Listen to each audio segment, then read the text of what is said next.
नमस्कार, निकोबार टाइम्स में आपका स्वागत है। इस वक्त जो है 1:36 AM हुआ है और आज 5 नवंबर है और हमारे साथ यहाँ पर एक फैमिली मौजूद है। हम इस वक्त जीवी पंत हॉस्पिटल में हैं ICU के सामने और रिसेंटली इनके एक रिलेटिव का अभी यहाँ पर डेथ हो गया और फैमिली जो है मेडिकल नेग्लिजेंस जो है एलेज कर रहा है उनका जो डेथ का रीज़न है। फैमिली का कहना है कि यहाँ पर जो है कोई भी सीनियर डॉक्टर मौजूद नहीं थे ICU में जिस वक्त ये पेशेंट का हालत और ज़्यादा बिगड़ा। तो यहाँ पर एक मैम उनसे बात करेंगे। मैम, आपका नाम बताइए। जय कुमारी। तो मैम, ये जो पेशेंट थे उनका नाम क्या था? एस तुलसी। ओके, तो मैम तुलसी जी को कब जो है हॉस्पिटल में भर्ती किया गया और उनको क्या प्रॉब्लम था? मैम 2 तारीख को लाके हम लोग शाम को यहाँ भर्ती करे थे और उनको था कि शुगर हाई हो गया था और उनके पैर में इन्फेक्शन हो गया था। उस वजह से हम लोग यहाँ पर लेकर आए और एंटीबायोटिक चढ़ाने के लिए लेके आए थे। तो मैम उनको ICU में कब शिफ्ट किया गया? या क्या डायरेक्ट उनको ICU में भर्ती किया गया या वार्ड से ICU में ले गया? जिस दिन आए उस दिन तो नहीं करे, उस दिन वहाँ पर बेड नहीं था बोले, तो हम लोग नर्सिंग रूम में जाके थे। रात को फिर बोले कि खाली हुआ तो हम लोग आए, तब वहाँ में भर्ती किया रात को, उसी दिन रात को। तो मैम जिस तरह से आप लोग सब जमा हैं और हम लोग जब यहाँ पर आए तो कई लोगों ने बताया कि मेडिकल नेग्लिजेंस से कोई डॉक्टर्स अवेलेबल नहीं थे। तो पूरा हमको घटना बताइए, कब ये शुरू हुआ और डॉक्टर्स कब से यहाँ पे मौजूद नहीं और कौन यहाँ पे मौजूद था और कौन से टाइप के डॉक्टर्स नहीं मौजूद थे? क्या सीनियर डॉक्टर्स मौजूद नहीं थे या कोई भी डॉक्टर्स नहीं था? नहीं, कोई भी सीनियर डॉक्टर तो यहाँ मौजूद नहीं थे जिस वक्त पेशेंट को तकलीफ़ था। और वो GR कोई डॉक्टर 2-3 डॉक्टर लोग आए और चेस्ट में बहुत दर्द था, क्या पता नहीं, पेशेंट तो अनकॉन्शियस जैसे ही पड़ा था। लेकिन शाम को भी हम लोग 7 बजे तक उनसे बात करे, सारा रिस्पॉन्स दे रहा था। अचानक से पल्स रेट गिर रहा, उसके बाद सभी इधर उधर से भाग कर आए। हम लोग भी ये हो गए कि क्या हो गया पता नहीं। फिर देखे कि ऊपर चढ़ कर बैठ के छाती में, जबकि वो ओपन हार्ट सर्जरी करे वाले हैं मेरे जीजा जी, उनके छाती पे चढ़ के बैठ के पंपिंग करते उसके बाद भी वो जिंदे थे। लेकिन जो भी डॉक्टर आए सब पेशेंट को छोड़ करके सब चले गए, इतना तक कि नर्स लोग भी चले गए थे। तो मैम जब उनका जो है तबीयत और ख़राब हो रहा था तब आप लोगों ने क्या यहाँ के जो जूनियर रेसिडेंट्स को बोला कि सीनियर डॉक्टर को बुलाओ और उनका क्या रिस्पांस था उसके? आपने जब उनको रिक्वेस्ट किया तो सर से बात करते हैं। तो सर, जब अजय कुमार है और मेरे साड़ू जी हैं जो जिनका डेथ हुआ है, हम लोग फ़ोन आते साथ में हम लोग आ गए थे और जैसे ही आए वहाँ पेशेंट के पास में कोई डॉक्टर नहीं था। जैसे ही हम लोग स्टाफ नर्स को बोले कि आप सीनियर डॉक्टर को बुलाइए, तो स्टाफ नर्स बोले अभी कॉल किया है, आधा घंटा में आ जाएगा। हम लोग कम से कम 1 घंटा तक वहाँ तक वेट करें। 1 घंटा तक पेशेंट के पास में कोई भी SR भी नहीं था, JR भी नहीं था। तो फिर हम लोग थोड़ा से बोले उनको, फिर रिक्वेस्ट करें, तब तक पुलिस वाला आ गया था। पुलिस वाला से भी हम लोग बोले कि आप कम से कम कांटेक्ट करके बताइए कौन SR है यहाँ का, उनको बुलाइए। लेकिन 1 घंटा तक कोई नहीं आया।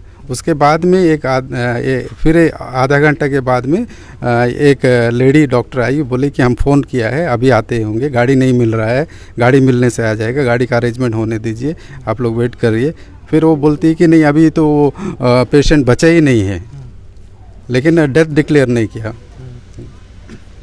तो सर क्या आपने पता किया क्या ICU में परमानेंटली कोई सीनियर डॉक्टर को रात को ड्यूटी लगता है या नहीं लगता? इससे पहले कल रात को भी कोई भी SR भी नहीं था, JR भी नहीं था और सिर्फ 2 स्टाफ नर्स थे। हम लोग बोलते थे कोई इतना क्रिटिकली पेशेंट है, वो जो ICU में है, वेंटिलेटर में है, कम से कम कोई एक डॉक्टर तो होना चाहिए रात को ड्यूटी में।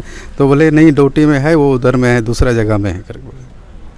तो सर आज जब डॉक्टर्स मौजूद नहीं थे, आपने वहाँ पे डॉक्टर्स को बुलाने के लिए बोला, तो कितना समय लगा डॉक्टर को आप यहाँ से कॉल जाने के बाद, मतलब हॉस्पिटल से डॉक्टर को कॉल जाने के बाद और सीनियर डॉक्टर को यहाँ पहुँचने तक कितना समय लगा होगा अप्रॉक्सीमेटली? 2 घंटा। अभी जस्ट आके अभी गया। तो आपका कहना है कि 1 o'clock के बाद डॉक्टर है, मतलब क्योंकि हम भी यहाँ ऑलमोस्ट 1:10-1:15 से हैं, तो 1 o'clock के बाद ये इंसिडेंट कम से कम 11:30 बजे हो गया था उसके बाद में अभी जस्ट आ करके गया डॉक्टर, सीनियर डॉक्टर। तो इतना डिले क्यों हुआ कि आपने क्वेश्चन किया, कि आपको कोई जवाब मिला यहाँ के एडमिनिस्ट्रेशन से, हॉस्पिटल के नहीं, एडमिनिस्ट्रेशन? हमको कोई जवाब नहीं मिला। और वो लोग सिर्फ इतने बोले कि सब हम लोग फ़ोन किए हैं, आएंगे बोल करके जितने भी JR थे सब चले गए यहाँ से। तो अभी और एक जो यहाँ पे सर मौजूद है, उनसे बात करें। सर, आपका नाम बताइए। मेरा नाम यासिर है, मैं इनका नेबर हूँ। और मैं जब आया यहाँ पे, मैंने एक डॉक्टर था वहाँ पे, प्रत्युष नाम का, उनसे पता किया कि ICU में सीनियर्स SR होना ज़रूरी है कि नहीं है। तो उनका कहना ये है कि SR की कोई ज़रूरत नहीं है, यहाँ पे जूनियर्स होते हैं और इंटर्न्स होते हैं। तो मैं पूछा ठीक है, ऑन कॉल होता होगा। तो उन्होंने कहा कि ऑन कॉल तो होता है। तो वो ऑन कॉल में आज कौन था करके अगर जब पूछा गया तो उनका जवाब ये था कि one lady jolly, doctor jolly थी करके। तो ये बताया उन्होंने। तो आई डोंट थिंक कि ऐसा कोई ICU नहीं है जहाँ पे सीनियर के बिना ICU चलता हो। इनफैक्ट जब अगर वहाँ पे वेंटिलेटर हो। तो प्रत्युष का कहना ये है कि ऐसा नहीं है करके, बस यही बोल रहा था। तो मैम, आप भी यहाँ पर मौजूद थी, आप ही ने हमको कॉल किया। तो ये बताइए कि कितना घंटा लगा डॉक्टर को, क्योंकि दूसरे लोग बोल रहे हैं अप्रॉक्सीमेटली 2 घंटा लगा सीनियर डॉक्टर्स को कॉल करने के बाद यहाँ पे पहुँचने के लिए। तो क्या आपका भी यही कंकरेंस है कि 2 घंटा लगा? जी, 2 घंटे से ज़्यादा ही। एक्चुअली 11 o'clock के बाद से उनका तबीयत ख़राब होना शुरू हो गया। इन्होंने तभी से बोल दिया है कि तबीयत ख़राब हो रही है, प्लीज़ असिस्ट कीजिए। ये बस सीनियर डॉक्टर को कॉल कर रहे हैं बोल के सब चले गए। एंड अभी 1 बजे के बाद एक सीनियर डॉक्टर आया है। कोई बॉडी के मतलब उनके पास कोई बेड के पास भी नहीं गया। ऐसी मतलब वो ब्रीथ कर रहे थे बट उनके पास कोई गया ही नहीं है कि उनका देखे कि क्या है, वो जिंदा है, उनको कुछ लास्ट उनका जो भी है कुछ कर सके उनको बचाने के लिए। कुछ भी ऐसा नहीं किया। सारे जूनियर्स जो भी थे सब जूनियर्स थे और नर्स बस सब चुप थे। हम पूछ रहे हैं बट वो बस साइलेंट थे, कुछ जवाब ही नहीं दे रहे हैं, कुछ भी नहीं बोल रहे हैं कि क्यों ये हो रहा है, क्या है। हमने बोले कहाँ है डॉक्टर? ऐसे ही बेड पे पड़े 2 घंटा से ऊपर हो गया सर। 1 बजे के बाद 1:10 के बाद आए हैं, आप आने के कुछ मिनट पहले। ये है यहाँ का ICU का सिचुएशन सर। वो शाम को भी मैं मिल के गई, वो 9 o'clock तक डायलिसिस चल रहा था, पेशेंट रिस्पॉन्ड कर रहा था, he is very good in condition, ठीक थे। और नो स्ट्रिप से उनको जो लिक्विड फूड दिया जा रहा था वो भी वो ले रहे थे, ठीक थे, पेशेंट रिकवर हो रहे थे। लेकिन इनकी नेग्लिजेंस की वजह से ये सिचुएशन आई है, आज वो नहीं रहे। ये है लापरवाही JV पंत हॉस्पिटल की। जी, नर्सेस का कहना है कि एक सीनियर डॉक्टर होना चाहिए ICU में, जबकि वही सेम उनके बाजू में जो डॉक्टर है उनका कहना ये है, जो प्रत्युष नाम जिसका नाम बताया, उनका कहना ये है कि सीनियर की ज़रूरत नहीं है। मतलब उन्हीं के बीच कॉन्ट्राडिक्शन है स्टेटमेंट में बस। तो आपको बता दें JV पंत में जो है आज एक पेशेंट का डेथ हो गया और उनके फैमिली मेम्बर्स और यहाँ पे जितने भी लोग प्रेजेंट हैं उनका ये कहना है कि क्लियर कट केस है मेडिकल नेग्लिजेंस का। जो सीनियर डॉक्टर हैं उनको 2 घंटा लगा कॉल करने के बाद ऑलमोस्ट यहाँ पर पहुँचने के लिए, यहाँ के लोगों का कहना है। और जिस बीच जो है पेशेंट की हालत और ख़राब हो गई और उनका डेथ हो गया।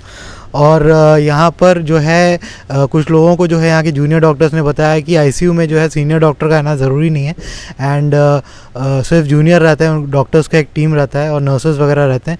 जबकि नर्सेस का कहना है कि एक सीनियर डॉक्टर ICU में रहना ज़रूरी है। तो ये कॉन्ट्रडिक्शन है यहाँ के स्टाफ्स के बीच में भी।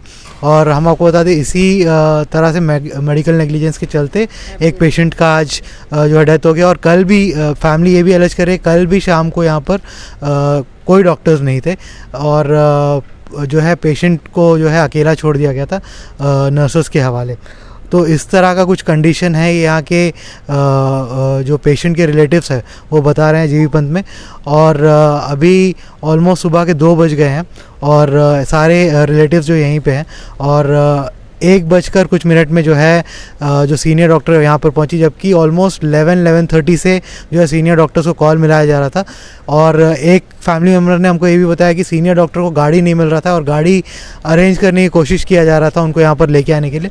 तो इस तरह से कुछ जीबी पंथ में जो है आज अरेंजमेंट है कि सीनियर डॉक्टर्स यहाँ पर पहुँच नहीं पाते हैं टाइम से और जो है पेशेंट्स को अटेंड नहीं कर पाते और पेशेंट्स की डेथ हो जाती है।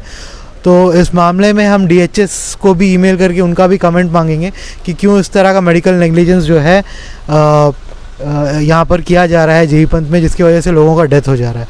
और जैसे ही DHS की तरफ से कोई रिप्लाई आता है हम अपडेट करेंगे आपको कि DHS की तरफ से क्या रिप्लाई आया। धन्यवाद।